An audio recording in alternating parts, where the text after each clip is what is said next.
என்னோட தொகுதி வந்து ஜெயங்கொண்டம் சட்டமன்ற தொகுதி. நான் தஞ்சையில் வந்து இங்கே வந்து படிச்சுக்கிட்டு இருக்கேன். எனவே எங்கள் தொகுதியில் வந்து எப்படின்னா, சாலையிலிருந்து அனைத்துமே நன்றாக தான் இருக்கிறது. எனவே பேருந்துமே புதிய பேருந்துகள் மாற்றி விட்டாங்க. மாற்றினாலும் பேருந்துகள் சரியாக வருவதில்லை. எப்படி சொல்றதுன்னா, நான் எங்கள் ஊருக்கு போகணுன்னா கும்பகோணம் வழியாகவோ இல்லை அரியலூர் வழியாகவோ தான் நான் செல்ல வேண்டும் எங்கள் ஜெயங்கொண்டம் ஊருக்கு. ஆனால் அரியலூரிலிருந்து ஜெயங்கொண்டத்துக்கோ கும்பகோணத்திலிருந்து ஜெயங்கொண்டத்துக்கோ சரியான நேரத்துக்கு பேருந்துகளே வருவதில்லை. எனவே நான் போவதற்கும் மக்கள்லேருந்து அனைவருமே ரொம்ப கஷ்டப்படுறாங்க. இப்போ போய் பஸ் ஸ்டாண்டில் பார்த்தீங்கன்னா அனைத்து இடத்திற்குமே பஸ் இருக்கும். ஜெயங்கொண்டத்துக்கு பஸ்ஸுங்கிறதே இருக்காது. மக்கள் கூட்டமாக நிற்பார்கள், மிகவும் அவதிப்படுறாங்க.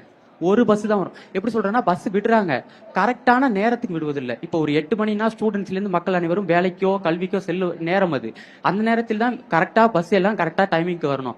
அந்த டைமிங்கில் வர மாட்டேங்குது. அதை விட 2 மணி 3 மணின்னு அந்த தேவையில்லாத அந்த சமயத்தில் பஸ்ஸுகள் வருகிறது. எனவே சீட்டும் காலியாக தான் போகுது.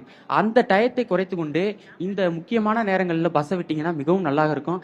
அந்த குறைந்த பஸ் விடுவதனால பஸ்களில் கூட்டம் அதிகமாகிறது. கூட்டம் அதிகமாகிறதுனால அந்த ஒரு பஸ்ல மாணவர்கள் அனைவரும் படியில் பயணிக்கிறார்கள். படியில் பயணித்தால் மரணம் ஏற்படும். எனவே அந்த நேரத்தை எடுத்துக்கொண்டு கரெக்டான நேரத்தில் ஜெயங்கொண்டம் சட்டமன்ற தொகுதிக்கு கும்பகோணம் வழியாகவும் அரியலூர் வழியாகவும் ஜெயங்கொண்டம் பஸ் விட வேண்டும் எங்களோட கோரிக்கை. ஆக்சுவலி இந்த மாணவருக்கு ஒரு பெரிய கைத்தட்டலை கொடுக்கலாம்னு நான் நினைக்கிறேன். ஏன் அப்படின்னா, அந்த மாணவர் தனக்காக மட்டும் பேசல, தன்னுடைய கிராமம் சுத்து வட்டாரக்கூடிய எல்லா மக்களுக்காகவும் சேர்த்து பேசியிருக்கிறாரு. பஸ் இருக்கு, ரோடு நல்லா இருக்கு, ஆனா ஃப்ரீக்வன்சி அப்படிங்கிறது இல்ல. குறிப்பிட்ட நேரத்தில் பீக் ஹவர்ஸ்ல எங்களுக்கான பஸ் ஃப்ரீக்வன்சி வேணும். மற்ற நேரத்தில் பஸ் காலியா போகுது. ரெஸ்ட் டைம்ல இருக்குல்லையா, மார்னிங் டைம் அண்ட் ஈவினிங் டைம்ல ஃப்ரீக்வன்சி வேணும்னு சொல்லியிருக்காரு. அண்ட் உங்களுக்காக நீங்க உங்க கிராமத்துக்காக பேசியிருக்கிறீங்க. ஒரு நல்ல எண்ணத்துக்கு சீக்கிரமா அந்த விஷயங்கள் நடக்கும். நியூஸ் தமிழ் சார்பாக எங்களுடைய மாவட்ட நிருபருக்கு அந்த விஷயங்களை நாங்கள் எஸ்கலேட் பண்றோம். அது மூலியமா உங்களுக்கு ஒரு சொல்யூஷன் கண்டிப்பா கிடைக்கும் அப்படிங்கிறத நான் சொல்லிக்கிறேன். And thank you brother. எஸ்.